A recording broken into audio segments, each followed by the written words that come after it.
Welcome to Spotlight on Missions.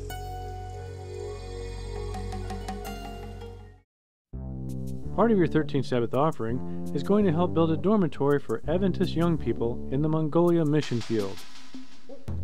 Mongolia is located between Russia and China. About the size of Alaska, its total population is only 2.5 million, half of which live in the capital city of Ulan Bator. These statues at the Capitol building remind us of Mongolia's rich history during the period of Genghis Khan and the legendary fearless Mongolian warriors. Ulan Bator is a combination of busy streets, storefront shops, open markets, high-rise buildings, apartment buildings, and homes that share their yards with gurs, which are traditional tent-like structures made of a wooden frame and covered by felt.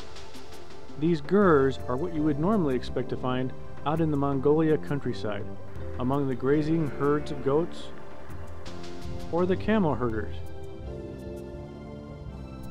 But they are also found in the city. Ulan Bator is also the home of the headquarters for the Adventist Mongolia Mission Field Office, as well as the recipient of a previous 13th Sabbath offering that helped to build their central church. This building and this church has been a great blessing to the church here in Mongolia. It has given a place where we have a little bit of a focus. And while the church, of course, is more than just buildings, a good building can help. It means we do have a place that we can reliably use. It does mean that other churches around Ulan Bator can get together in a central place for worship, for encouragement, and for seminars. And so this church has been a very big blessing here in Ulan Bator. When students and other young people come from the countryside to go to the various colleges or universities, or to work in Ulan Bator, one of the major problems they face when they arrive is the lack of housing. In order to maintain a nurturing environment for our young Adventist Christians who come to live in the capital city, the need for a dormitory to house them in has become extremely vital. As what happens in many parts of the world, young people move from the countryside to the city in search of educational opportunities and job opportunities as well. However, when they come to Ulan Bator, the capital, the cost of housing can be up to 10 times more expensive than what it is in their hometowns. And so many of the students, they have to rely on relatives who may or may not be able to house them in the long term. They might have to rely on friends that they have just met at their university. And in the worst cases, sometimes they in fact have nowhere to live. In that sort of environment where you have no stability and no security in your housing and basic needs, this of course makes it very difficult for the young people to be able to concentrate on their studies. And of course it can also affect their spiritual lives as well. 70% of our church members are young people. Many of them coming from countryside to get education in this city face many challenges. One of the challenges would be finding a place to stay. And when they find places to stay with their relatives or some other places, they confront many bad influences, and some of them leave church. And by providing a place for them to stay, I think we will bring the young people together and be able to train them to become good church members, and also at the same time train them to be lay Bible workers for the church. If I had a chance to live in an Adventist dormitory, I would be very happy, because there I could share my beliefs with other people, and I could be closer to God, and I could concentrate on my studies. There is a greater benefit for having this dormitory, and that is that we'll be able to gather our young people who are studying in Ulan Bator, and that we'll really be able to train them and to really ground them into what it means to be a Seventh-day Adventist Christian.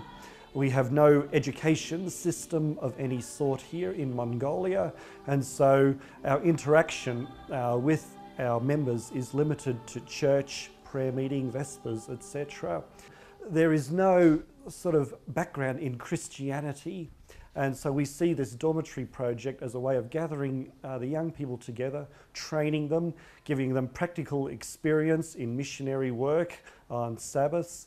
And this will make them also into future leaders of the church, whether they be lay leaders or paid leaders. We see this as being a great opportunity for their training. Spreading the gospel and practicing Christianity in a largely non-Christian world is challenging, but the young people of Mongolia are open to understanding the message of Jesus. Many people are disillusioned, and especially young people, and in many respects they have seen that communism hasn't really been the answer to their life issues and things like that, and also the same with the Buddhism and shamanism as well. And so the young people especially have been very open to Christianity and the gospel. They find a hope and a purpose that was missing from what they knew before. Since our church members are very young, they have not been brought up by a Christian influence. Their parents or their lifestyle never had any Christian influence. So for them to have a place to get together and experience some Christian lifestyle is very important. And I think and I believe that this dormitory will help our young people to experience a Christian lifestyle and to practice Christian lifestyle. One of the big advantages of having the young people in an Adventist dormitory is that they'll be exposed to Christian influences on a more consistent basis. There'll be morning worship, there'll be evening worship, there'll be training as well.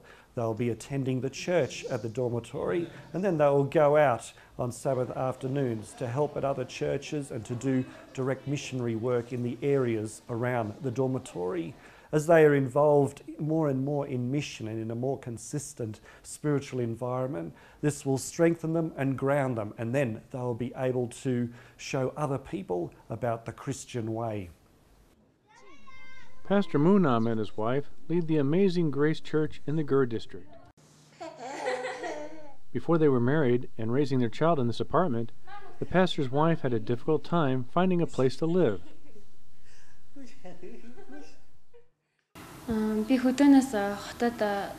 I came from the countryside to study here in the capital city. I had a very hard time to find a place to live. When I did find a place to live with my girlfriend, it was a summer house built for summer only. So when the cold came, it was too cold, and we had to put our coats and gloves on to study in the house.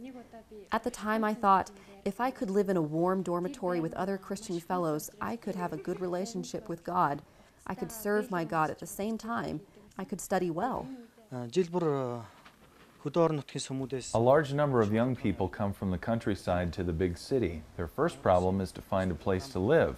And because they sometimes end up at relatives' houses and they're spread out, they start to lose their faith and separate from the church. I think it's the biggest issue of the Mongolia Adventist Church to have a dormitory, and it will be a large influence to the young people to build a dormitory. The big advantage of having a dormitory here for those students to live in is not only that they would have friends, Christian friends, but that they'd be able to have worships together. They'd be able to grow spiritually. And without some sort of spiritual input, like they've got back in their own hometowns, where they have small groups and they study the Bible together, here they just disappear. And they don't have that day by day, that week by week contact with the scriptures. In a region that has only in recent years opened its doors to Christianity, this dormitory project for our young people will lay a foundation that will help to grow the Seventh-day Adventist Church in Mongolia. Thank you for your generosity, and have a happy Sabbath.